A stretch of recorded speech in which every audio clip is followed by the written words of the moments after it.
Hello and welcome to all of our viewers. You're watching Channel 7 News. My name is Mason Gepfert, and right now we will be going over some important news of today. So, we start off the day with, hang on, I'm getting some breaking news right now. We begin tonight's breaking news segment out of Chicago, where a horrifying scene has just unfolded at a downtown apartment complex. A young girl has miraculously survived what appears to be a fall from the roof. Police and paramedics are on the scene, and early reports suggest multiple fatalities. Our correspondent, Cameron, is on the scene. Cameron, what can you tell us? Mason, we are here on the 9th block of Kenmore Avenue, where chaos erupted early this morning. Behind me, in this apartment building, is where witnesses say a young girl, identified only as Rachel, approximately 11 years old, fell from a roof in what authorities are calling a suspicious incident. We've just learned that Rachel is the only survivor. Two of her siblings and her mother were found deceased on the ground. Police are not confirming whether this was an accident or something more tragic. Eyewitnesses described a terrifying scene. One of them, a maintenance worker named Mr. Garcia, was on site when the fall occurred. What did I think I heard? Well, better said, what do I think I saw? I saw her falling, like she came out of nowhere, just dropped, then a thud.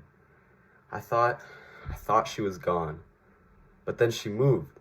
I couldn't believe it. It was like I almost thought I was seeing a ghost rise up from the dead, but no, she was alive. Rachel is currently in stable condition at Northwestern Memorial Hospital, but the circumstances around the fall remain unclear. Neighbors say the family was quiet and private. Her mother, Nella, was an immigrant from Denmark. The children were biracial, black and Danish. Some residents recall seeing signs of stress in recent weeks. Police are not commenting yet, but we have received unconfirmed information that a note may have been found at the scene. As the city grapples with this tragedy, questions are mounting. What drove a mother to take her children to the rooftop? Was this a cry for help that went unheard? And what now will happen to Rachel, the only surviving child? We were only briefly able to speak with an ER nurse who treated her. For privacy reasons, we're only using her first name. She was quiet, like a ghost. But then she whispered something. She said, "I tried to fly." I'm not sure what that meant. Maybe it was just the trauma.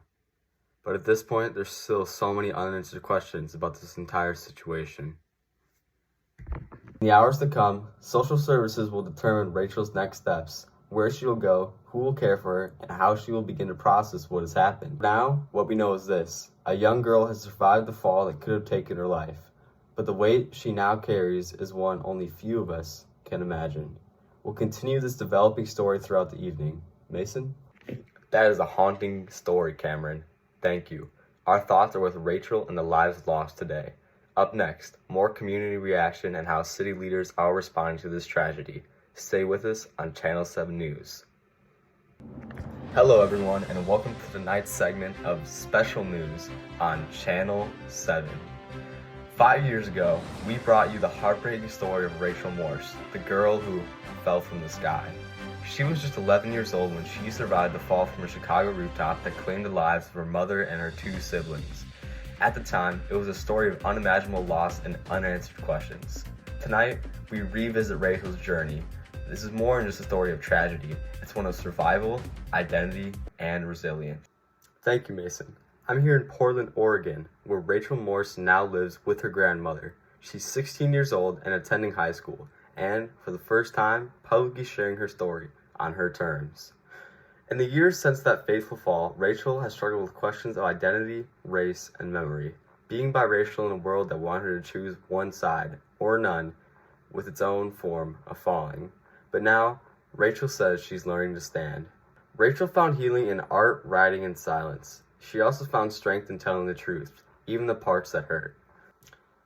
In a surprising turn, Rachel's story has inspired a growing dialogue on the mixed race identity and generational trauma.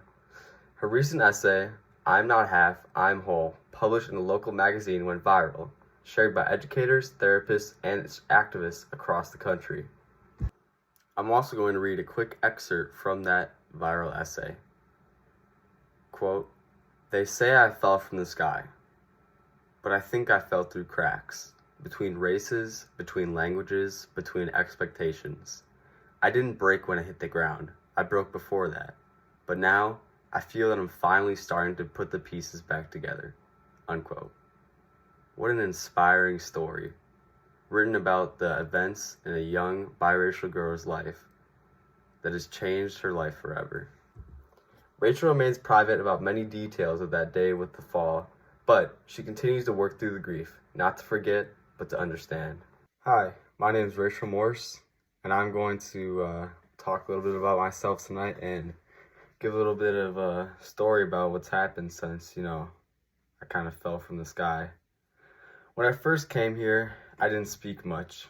When I first came to Portland, Oregon, people didn't know what to do with me. I didn't know what to do with myself.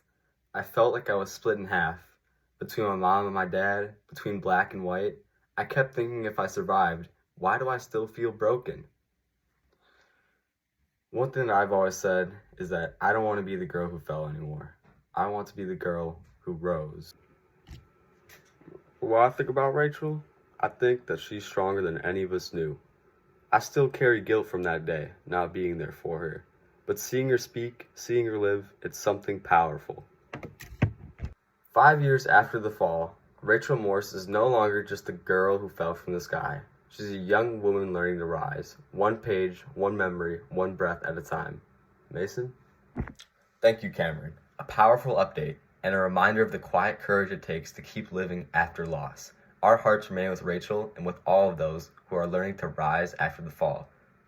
We'll be right back.